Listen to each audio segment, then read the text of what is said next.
নবী মুহাম্মদ এবং শ্রীকৃষ্ণ কি মানুষ ছিলেন না ঈশ্বর ছিলেন? নবী মুহাম্মদ সাল্লাল্লাহু সাল্লাম এবং শ্রীকৃষ্ণ কি মানুষ ছিলেন নাকি ঈশ্বর ছিলেন বা সৃষ্টিকর্তা ছিলেন, আল্লাহ ছিলেন?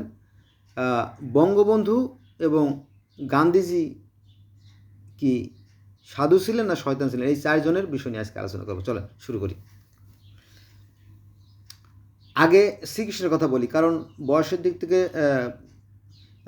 সনাতন বা হিন্দু ধর্মের বয়স তো অনেক বেশি, এই হিসেবে তার কথাটা আগে আলোচনা করি, তারপরে আমরা ইসলাম ধর্মে আসি। এই শ্রীকৃষ্ণকে কেউ বলে ঈশ্বর, আর কেউ বলে ভগবান, আর কেউ বলে অসুর বা শয়তান বা খুনি বা লুচ্চা, ক্যারেক্টার লুস, এরকম আর কি। এটা জটিল বিষয়, তাই না? দেখেন ঘটনা কোথায় যে পেশ খাইছে। এই শ্রীকৃষ্ণের নানান নাম ছিল উগ্রসেন, নানার নাম উগ্রসেন, মামার নাম কংস, শ্রীকৃষ্ণের বাবার নাম বাসুদেব, শ্রীকৃষ্ণের মায়ের নাম দেবকীরানী, শ্রীকৃষ্ণের ভাইয়ের নাম বলরাম, শ্রীকৃষ্ণের বোনের নাম সুভদ্রা, শ্রীকৃষ্ণের ছেলের নাম শম্ভু, শ্রীকৃষ্ণের স্ত্রীর নাম রুক্মিণী, জাম্বুবতী, ইত্যাদি ইত্যাদি। এভাবে তার 14 গোষ্ঠী ছিল, সে একজন মানুষই ছিলেন। এখন প্রশ্ন হলো যে এই শ্রীকৃষ্ণ তো মানুষ ছিলেন, তবে ঈশ্বর হলেন কি করে? হ্যাঁ, তিনি ঈশ্বরও ছিলেন। হে আবার কেমন কথা! হ্যাঁ, এটাও সত্য। এই রাজা কংস ছিল একজন জালেম বা অত্যাচারী রাজা, কংস। এই কংসের আবার 5টা মেয়েকে বিবাহ দেয় জরাসন্ধের 5 ছেলের সাথে। তাহলে জরাসন্ধের 5টা ছেলে, 5 জন রাজা, আর তার বাবা, অর্থাৎ এই 5 ছেলের বাবা জরাসন্ধ হলো 1 রাজা, আর 5 ছেলে হলো 5 রাজা। তাহলে বাবা আর 5 ছেলে মিলে কত? 6 রাজা। আর কংস হলো 1 রাজা, কত? 7 রাজা। তো 7 রাজা যদি একসাথে ঐক্যবদ্ধ হয়, তাহলে তারা ঠেকায় কে বলেন? তারা বিশাল প্রভাব প্রতিপত্তি, অনেক পাওয়ারফুল হয়ে গেল। আরে তারা ঠেকায় কে? তো তাদের এই শক্তির বলে তারা কি করলো জানেন? এই কংসের 7টা ভাইকে পাথরে আশ্রয়ে মেরে ফেলল। কিসের কারণে? শত্রুতার কারণে। বোঝা গেছে? কার সন্তান হত্যা করলো? বাসুদেবের সন্তানকে হত্যা করলো, বা দেবকীরানীর সন্তান হত্যা করলো। অর্থাৎ তারা ছিল কংসের, এরা শ্রীকৃষ্ণের ভাই। এটা খুবই নির্মম, খুবই কষ্টের কথা। এখন এই কংস ছিল অত্যাচারী, খুবই খারাপ চরিত্রের মানুষ। এক পর্যায়ে প্রায় 80 জন রাজা, 80 থেকে 100 জন রাজাকে ধরে নিয়ে আসে বিভিন্ন প্রদেশের, এনে একটা ঢেরার ভিতরে, মানে জেলের ভিতরে আটকায় রাখে। কে? এই কংস, তার বেয়াই অর্থাৎ মেয়েদের জামাইয়ের বাবা এবং মেয়ের জামাইরা মিলে 80 জন রাজাদের আটকায় রাখে, জবাই দেবে, অর্থাৎ তাদের হত্যা করবে, বলি দেবে। তো সাধারণ মানুষ দেখলে তো ভারী অন্যায়, এতগুলো নিরীহ মানুষকে কংস হত্যা করছে। এর আগে শ্রীকৃষ্ণের 7টা ভাইকে হত্যা করেছে, সে কি পায়ে নিচ্ছে? এটা তো ভারী অন্যায়। তখন আন্দোলন শুরু হয় যে না, এটা আমরা মেনে নিতে পারি না। তখন সবাই চলে যায় শ্রীকৃষ্ণের কাছে। হে শ্রীকৃষ্ণ, আমরা তো আর কাউকে দেখছি না, তুমি একমাত্র বীর্যবান, তুমি একমাত্র ন্যায় এবং আদর্শ সৎ মানুষ, তুমি একটু কিছু করো। তখন শ্রীকৃষ্ণ আবার চলে গেল অর্জুনের কাছে। অর্জুন আবার ওই ছোট বোন সুভদ্রার স্বামী। তো অর্জুনকে বললো, অর্জুন বলো জি, বলো যে এখন আর বসে থাকার সময় নাই, যুদ্ধ করতে হবে। না, কি বলেন? কার সাথে যুদ্ধ? এরা তো সবাই আমার আপনজন, কেউ মামা, কেউ চাচা, কেউ খালু, কেউ নানা। বলে হ্যাঁ, ওরা অন্যায় এর পথে চলে গেছে, ওদের আমি হত্যা করব, যে করে হোক। ওদের মৃত্যুর সামনে তুমি যদি রাজি থাকো তাতেও ওরা মরবে, রাজি না থাকলেও মরবে, তাতে কিছু আসে যায় না। তবে আমি তোমাকে বলতেছি, তুমি অস্ত্র ধরো। তখন শুরু হলো যুদ্ধ, এবং যুদ্ধে যা হবার তাই হলো। অন্যায়ের পতন হলো, শয়তান ধ্বংস হয়ে গেল। তারপরে আগে বলছিলাম কি, জরাসন্ধ ছিল কংসের বিয়াই, আর আরেকজন ছিল নরাশংসের ঢেরার ভিতরে প্রায় 1600-র মতো নারী ছিল, 1600-র মতো নারী বন্দি ছিল। তো অনেকে নারীদেরকে ভোগ করতো, এরকমটি আর কি। তো যখন যুদ্ধে শ্রীকৃষ্ণের জয় হলো, তখন একটা বিজ্ঞাপন দেওয়া হলো বা একটা ডেরা পেটাই দেওয়া হলো যে এই নারীরা তোমরা যার যার বাপের বাড়িতে, ভাইয়ের বাড়িতে চলে যাও। তো এই নারীদেরকে কেউ নিতে আসে নাই। কারণ কি জানেন, তারা সন্দেহ করছে যে যেহেতু ধরে নিয়ে গেছে, এরা ধর্ষিতা হতে পারে, কিন্তু আসলে তো ধর্ষিতা হয় নাই, বা এর মধ্যে হয়তো সামান্য কিছু হয়েছে, এরকম তো আর কি। এখন তো হয় নাই, মানে যুদ্ধে কংস জিততে পারে নাই, হ্যাঁ, অন্যায়ের পতন হয়েছে। তো কেউ আসে নাই, নিতে আসে নাই। ওই যে লোকলজ্জা, সামাজিকতা, হ্যাঁ, যদি ওই মেয়েদেরকে আবার নিজের গৃহে ফিরিয়ে নিয়ে যায়, তাহলে মানুষ এটা মন্তব্য করবে যে এই মেয়েকে ধরে নিয়ে গেছিল কংসের লোকজন, হয়তো ধর্ষিত হয়েছে, তখন জাতকুলার থাকবে না, ঠিক আছে। আর মেয়েদেরকে অনেক তুচ্ছ জ্ঞান করতে হতো। এটা পৃথিবীর ইতিহাস থেকে এই মেয়েদেরকে একটু মূল্যায়ন কম করা হয় এখনও। বিশেষ করে ইসলাম ধর্মে তো মেয়েদের কোনো মূল্যই নাই। যতই মুখে যতই মিষ্টি কথা বলুক, কিছু আসে যায় না। নারীদেরকে ভোগের পণ্য মনে করা হয়, দাসীবাদী মনে করা হয়, কারণ মেয়েদের কোনো অধিকার বলে কিছু নাই ইসলাম ধর্মে। যেটুকু দেওয়া হয় এটুকু মূলত লোক দেখানো। আমি দেখছি, আমার কাছে অনেক দলিল আছে যে মেয়েদেরকে তাদের সম্পত্তি দেওয়া হয় না। যেমন আমার মায়ের নামে আমার মামারা সম্পত্তি দেয় নাই, আবার স্বাস্থ্য ভাইরা তাদের বোনের নামে সম্পত্তি দেয় নাই। আমার একটা ভাবি আছে ভানুমতি, তার নামে ভানুমতি আর সকিনা আর উজলা 3 বোন, তাদেরকে তাদের বাবার সম্পত্তি দেওয়া হয় নাই। এরকম তো অনেক দলিল আমার কাছে আছে। আমাদের মুসলমানদের মধ্যেও আমি দেখছি যে মেয়েদেরকে ঠকানো হয়, যদি মুখে অনেক কথা বলে, বাস্তবে তার উল্টা। তো এই নারীদেরকে তারা নেয় নাই। এখন যেহেতু যুদ্ধে শ্রীকৃষ্ণের জয় হয়েছে, তখন কি করবে নারীদেরকে? পরে বলো যে ঠিক আছে, যদি কেউ নাই নেয়, তাহলে ওরা আমার বোন হিসেবে বা আমার স্ত্রীর মর্যাদা দিয়ে আমি ওদেরকে রাখবো, এই হলো বিষয়। আসলে শ্রীকৃষ্ণের মাত্র 3টে বউ ছিল। একজনের নাম ছিল জাম্বুবতী, আরেকজনের নাম ছিল রুক্মিণী, আরেকজনের নাম আমার এই মুহূর্তে মনে নাই, যেহেতু আমি মুখস্থ বলতেছি কথাগুলো। এই হলো বিষয়। কিন্তু অনেকে পুলকিত হয়, শিহরিত হয়, আনন্দিত হয়, আন্দোলিত হয় যে শ্রীকৃষ্ণের 16,000 বা 1600 বউ ছিল। এই কথা শুনলে উনি অনেক মস্ত বড় বীর ছিল, উনি সেক্স করতেন ঘন্টার পর ঘন্টা, একবার সেক্স করতেন 3.5 ঘন্টা ধরে, এরকম ঠিক গল্প শুনলে ভালোই লাগে, তাই না? আসলে তিনি না, শ্রীকৃষ্ণ একজন ভালো মানুষ ছিল, তিনি ন্যায় আদর্শের পক্ষের মানুষ ছিল। সেই হিসেবে কিছু মানুষ তাকে ভগবান, তুমি মানুষ না বাবা, তুমি হলে ভগবান, এই যে ভগবান বলতো। এখন তাকে অনেকে ভগবান বলে। আর ওই যে কুরুক্ষেত্র যুদ্ধ হয়েছিল 18 দিনে, এই 18 দিনের যুদ্ধে প্রায় 40 লক্ষ লোকের মতো লোক নিহত হয়েছিল। এই হিসেবে তাকে বলা হয় কি, বলে অসুর, শয়তান, ওর কারণে এত লোকের প্রাণ দিতে হলো। দেখেন, কংস ছিল শয়তান, কংসের বিরোধিতা করতে যে শ্রীকৃষ্ণ হয়ে গেল শয়তান বা অসুর। এখন আপনি কোনটা ধরবেন? তাকে কি আপনি ভগবান হিসেবে মানবেন নাকি শয়তান হিসেবে মানবেন? এই আচ্ছা, নবী মোহাম্মদ সাল্লামকে কেউ বলে উনি স্বয়ং ঈশ্বর, উনি স্বয়ং সৃষ্টিকর্তা, উনি স্বয়ং আল্লাহ, উনি মানুষের রূপ ধরে আসছেন, এটা বলে শিয়াদের একটা সম্প্রদায় আছে। শিয়াদের মধ্যে অনেকগুলো গ্রুপ আছে, তাদের মধ্যে একটা গ্রুপ এই নবী মোহাম্মদ সাল্লামকে স্বয়ং আল্লাহ হিসেবে মানে। বোঝা গেছে বিষয়টা? আবার আমাদের মুসলমানদের মধ্যেও বলে যে নবী মুহাম্মদ সাল্লাল্লাহু আলাইহি সাল্লামকে সৃষ্টি না করলে জগতের কোনো কিছু সৃষ্টি করা হতো না, তাকে সৃষ্টি করে একেবারে আসমানে ঝুলিয়ে রাখা হয়েছিল। এরকম কাহিনী আছে, যদিও এটা সঠিক কথা না। আচ্ছা, এটা নিয়ে অনেক বাড়াবাড়ি করে। নবী মুহাম্মদ সাল্লাল্লাহু আলাইহি সাল্লামকে কেউ বলে সাধু, কেউ বলে শয়তান। কারণ শয়তান কেন বলে? কারণ তিনি 85টা যুদ্ধ করছিলেন, এবং এই আরব থেকে প্যাগান, হানাফাইট, ইহুদি, খ্রিস্টান সবাই মেরে তেড়ে সমূলে বিনাশ করে পরিষ্কার করে ফেলাইছে ওই আরব ভূমি। এই জন্য তাকে বলা হয় কি অসাধু বা শয়তান এরকম, বা উনি অনেক যুদ্ধ করছেন এই হিসেবে।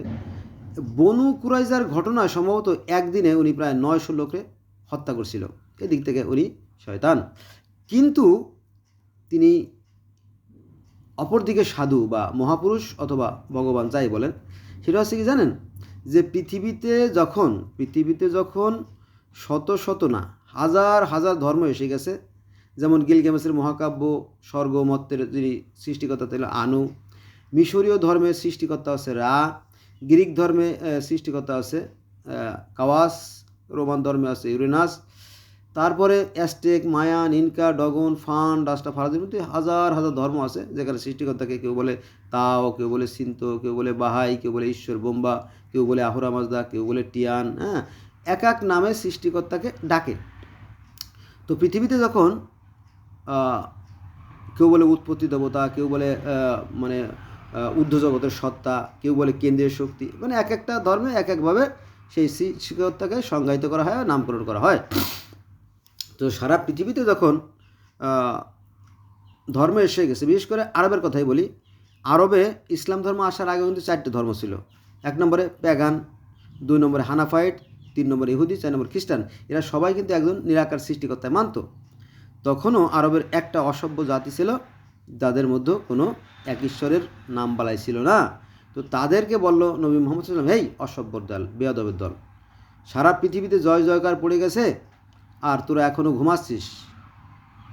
এখানে একটা কবি কাজী নজরুল ইসলামের একটা বাক্য আমার মনে পড়ে গেল, বিশ্ব যখন ছুটে চলেছে আমরা তখন বসে বিবি তালাকের ফতোয়া খুঁজেছি ফিকা ও কিতাব চষে। এরকম আর কি, বিষয়টা এরকমটি যে আরবের একটা দল তখনও সৃষ্টিকর্তা মানত না, তারা মূর্তি পূজা বা প্রকৃতির পূজা নিয়ে ব্যস্ত থাকতো। তো তাদের জন্য নবী মুহাম্মদ বলছিল, এই অসভ্যদেরগুলো বাদ দে, তোরা সম্মিলিত হ, তোরা এক আল্লাহর আরাধনা কর।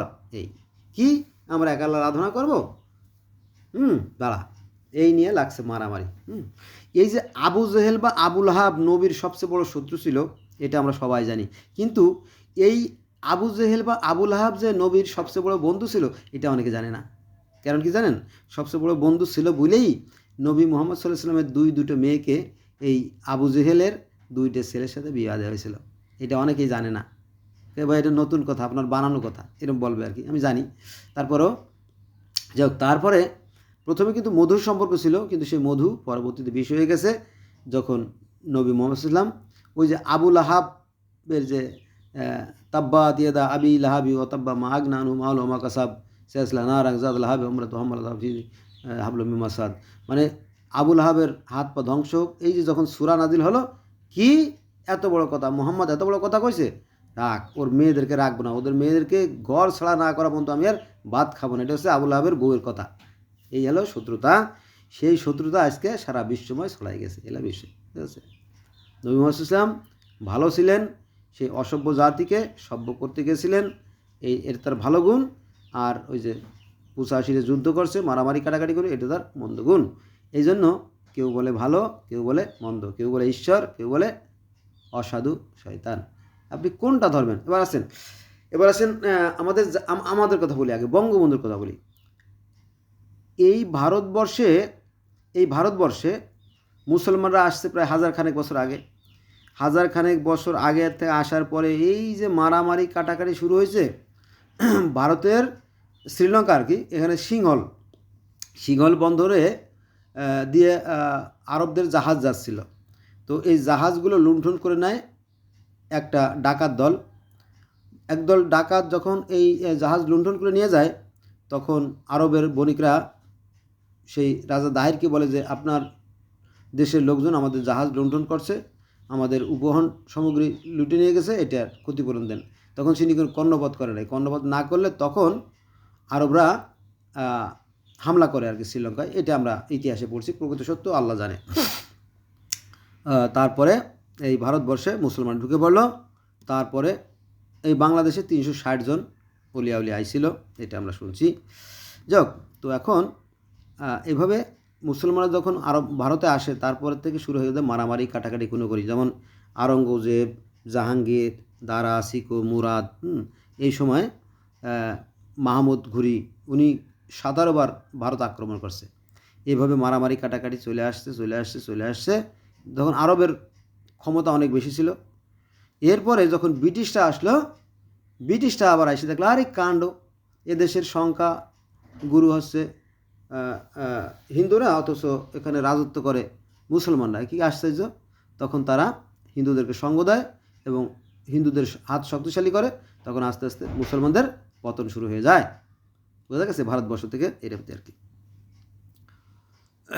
তো এই যে গান্ধীজি, করমচাঁদ, উনি চিন্তা করলো যে এই 1000 বছর আগে মুসলমানরা এই ভারতবর্ষে ঢুকছে, সেই থেকে হিন্দু মুসলমান মারামারি কাটাকাটি খুনোখুনি লেগে আসে। তার সাথে বরং ভালোই হয় যদি হিন্দু মুসলমান আলাদা থাকে। উনি কিন্তু মহৎ উদ্দেশ্যে, ভালো উদ্দেশ্যে কিন্তু ওই করছিল আর কি, যে তাহলে একটা কাজ করেন, তাহলে বাংলাদেশ বা বঙ্গ অঞ্চলটা মুসলমানদের দিয়ে দেন, আর বাকি অংশটা হিন্দুরা আলাদাভাবে শান্তিপূর্ণভাবে বসবাস করুক। এবং তখন একটা ঘোষণাও দেওয়া হয়েছিল যে ভাই সব আপনারা যারা বাঙালি তারা যদি সরকারি চাকরি টিকিয়ে রাখতে চান তাহলে আপনারা বাংলায় যে করেন, চাকরিতে যোগদান করেন, এরকমটি বঙ্গভঙ্গ হয় আর কি। তো তার উদ্দেশ্য কিন্তু ভালো ছিল, কিন্তু এই জিনিসটা কেউ মেনে নিতে পারে নাই, পরে ওনাকে হত্যা করা হয়, মানে গান্ধীজিকে। এবার আসেন বঙ্গবন্ধুর বেলা। বঙ্গবন্ধু ও ওই একই চিন্তা তার, যে এই দেশটা 200 বছর ধরে ব্রিটিশের বিরুদ্ধে সংগ্রাম করছে। এই দাড়িওয়ালা টুপিওয়ালা লোকের মানুষ কিন্তু স্বাধীন করতে পারে নাই। তো যাক, বঙ্গবন্ধু আবার ভারতের সহযোগিতা নিয়ে এই দেশটা স্বাধীন করে দিয়েছে। নিঃসন্দেহে ভালো কাজ করছে এবং উনি জেল কাটছে, অনেক কষ্ট করছে। উনি ভালো উদ্দেশ্যেই কিন্তু এই দেশটা স্বাধীন করে দিয়েছে। কিন্তু ওই যে ব্রিটিশের বিরুদ্ধে যারা আন্দোলন করছে তাদের অবদান কিন্তু কম না।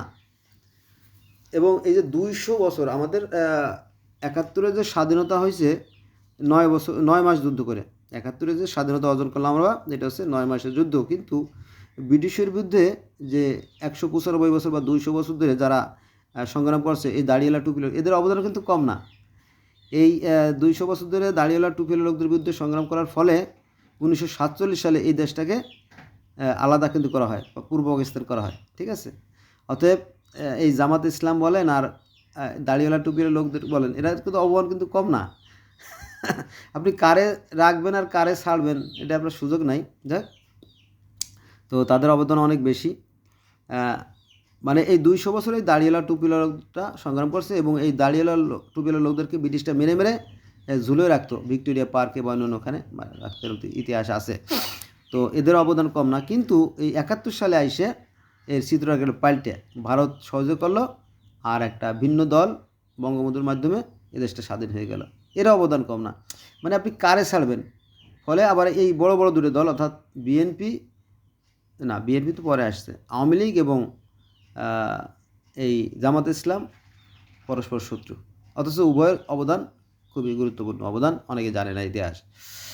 এখন প্রথম দিকে আওয়ামী মুসলিম